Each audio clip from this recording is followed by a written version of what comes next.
Toastmasters. Yes, right now it is contest season. And this is a video for Toastmasters leaders. If you're putting on a club contest, this is a video you do not want to miss, because what I'm about to share with you will make or break your next contest, your club contest to be specific. So tune in with me, church. Maybe Coco, she might get in the video too. And we're going to talk to you how to get prepared for that next club contest. You ready? If you ain't ready, you better get ready. Yeah. Okay, let's get it. All right. So again, I am Jackson360, your platform partner. Club contest. First and foremost, if you are the club contest chair, and this is the first time you put it on the club contest, I want you to understand something. Success is not going to look like what you have planned in your head.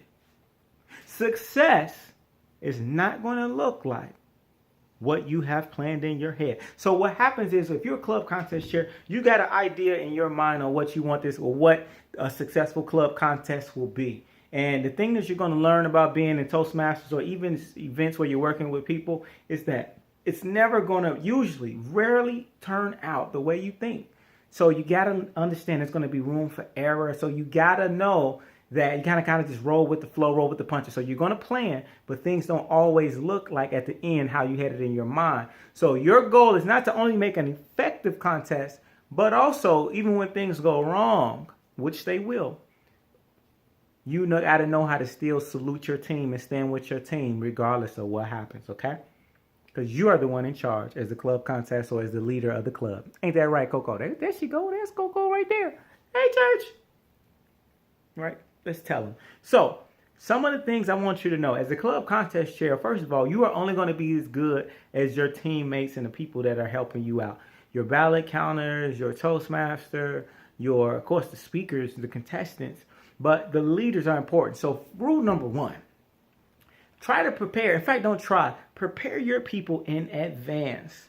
You want all of your ballot counters, your Toastmasters, they need to have everything in advance. If there's a script, your Toastmaster needs to have their script at least a week in advance. Very worst, 2 days in advance. Give them the script so they can read it. Okay? Help them. Make sure that they walk through it. And it doesn't have to be verbatim. They can make some adjustments. In fact, they need to make adjustments if you guys are running late on your time. Y'all know what I'm talking about? Time you start at whatever, 6 o'clock, and now it's 6:30. You just now starting. They need to make some adjustments on that agenda. So you got to always make room for adjustments.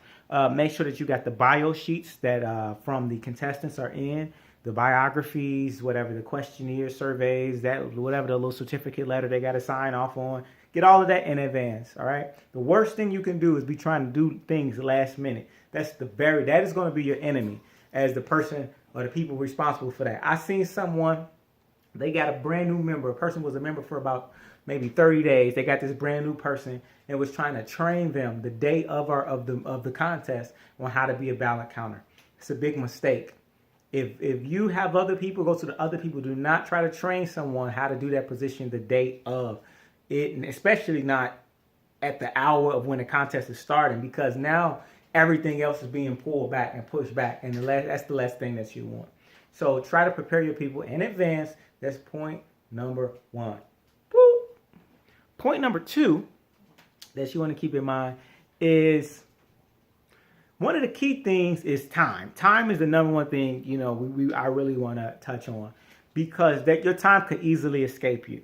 So you want to always start as early as possible. If you know that the event or the venue that you're in, that people have to leave, let's say at 7:30, you got to do whatever you can. Start as early as possible. If you can start at 6, you got to give yourself at least an hour and a half.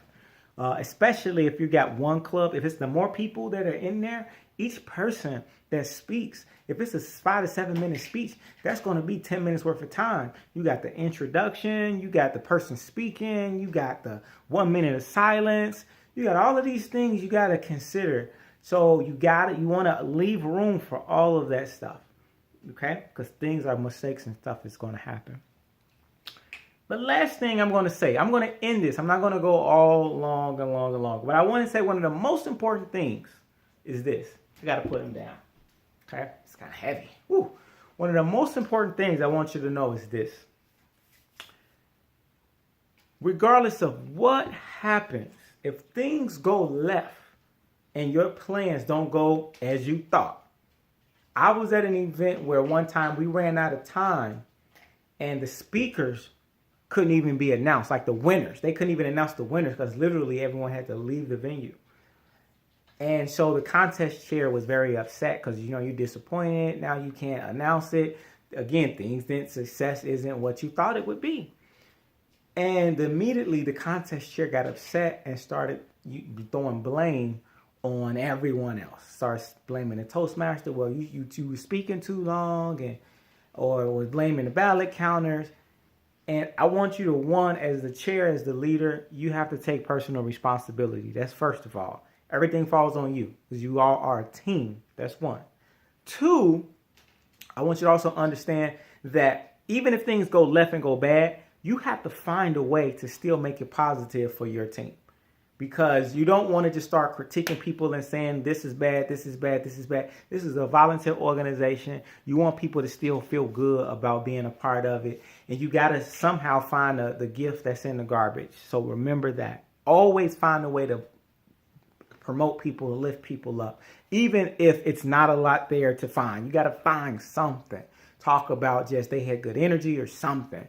You know, what thing they did good and share that with them. And if you're really feeling emotional and things go bad, which they might, I want you to refrain from even giving comments. Because sometimes what happens with Toastmasters groups, you can have a bunch of people with experience on your team. You can have people that have been Toastmasters for 5 years, 6 years, 8 years. And then the day of the event when you need them, they start acting as if this is their first time doing it. Like they act like they don't know the most basic stuff that they've done 10 times in the past. Now they act like, hold on, so how long is the table topics again? 1 minute to 2 minutes and 30 seconds. The same that it's always been for the last 10 years you've been a Toastmaster. Some reason people act, I don't know, like they just under pressure. They just can't perform as good. So even if you may feel negative and you want to say something negative, I would encourage you, do not give them your initial reaction. If you can't say anything positive, don't say nothing at all. Just absorb the good thing about it and follow up with people maybe the next day after you had a night to sleep on it. Because at the end of the day, we can't take this stuff too serious. These events are for people to grow.